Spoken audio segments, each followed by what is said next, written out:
Göbekli Tepe, a discovery that changed human history nearly 12,000 years ago.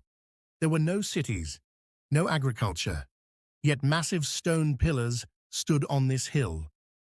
Humanity-changing discovery, Göbekli Tepe. How did the 0 point of history change? This site is thousands of years older than Stonehenge, so is Göbekli Tepe truly the oldest temple in human history? Could hunter-gatherers really have built something like this? The year is around 9,600 BCE, nearly 12,000 years ago.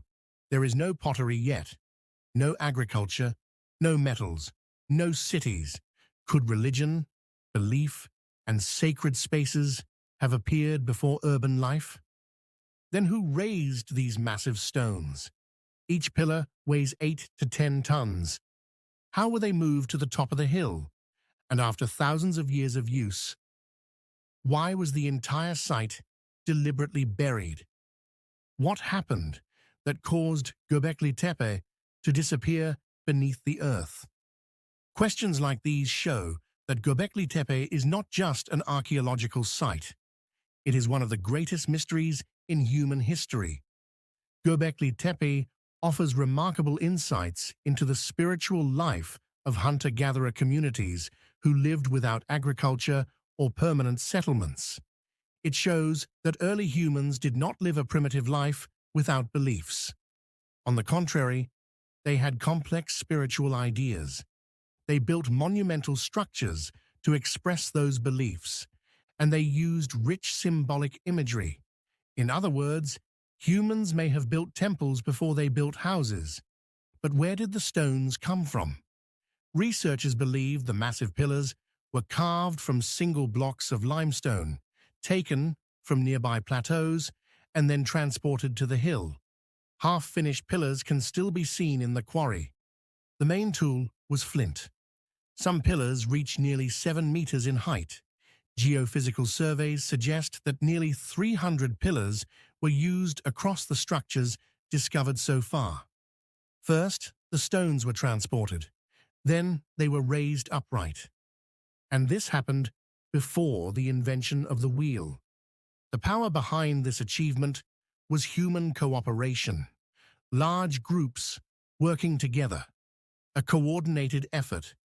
But the surfaces of the pillars are not empty.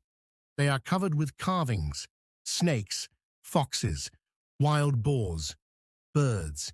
Some figures are almost three-dimensional. These images do not look like decoration. They seem to carry meaning. Some pillars even show carved arms and hands.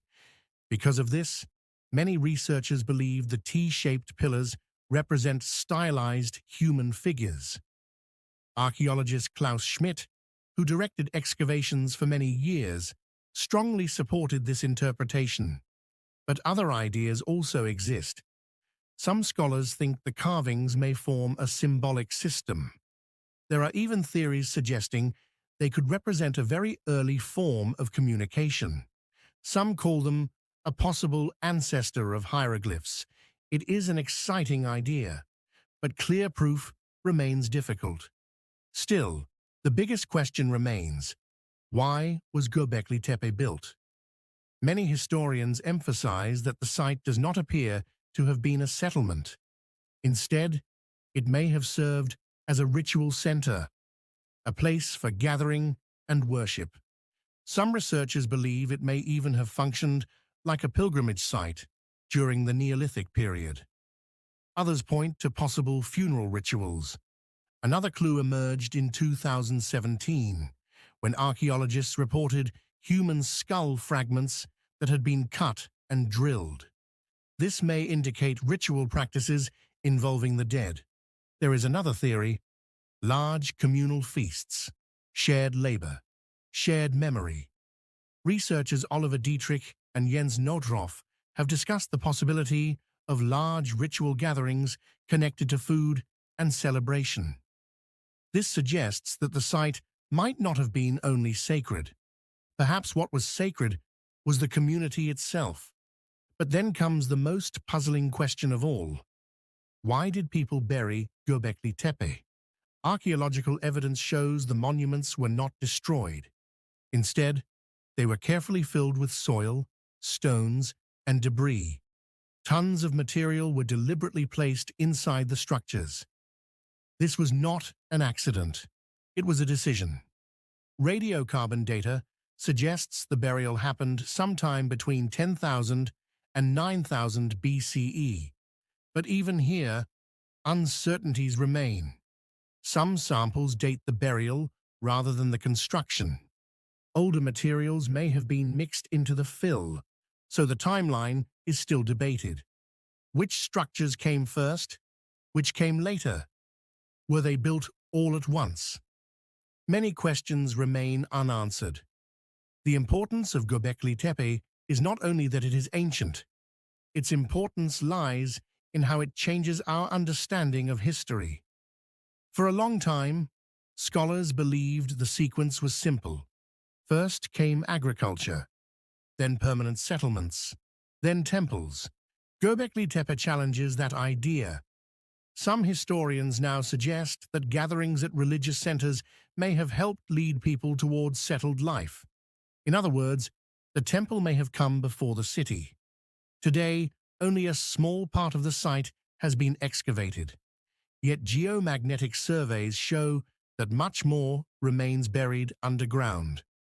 Researchers believe there could be at least 20 monumental structures waiting to be uncovered, which means the mystery is far from over. Göbekli Tepe reveals something about our beginnings, but it does not give the final answer. Instead, with every new excavation, it whispers another piece of the story.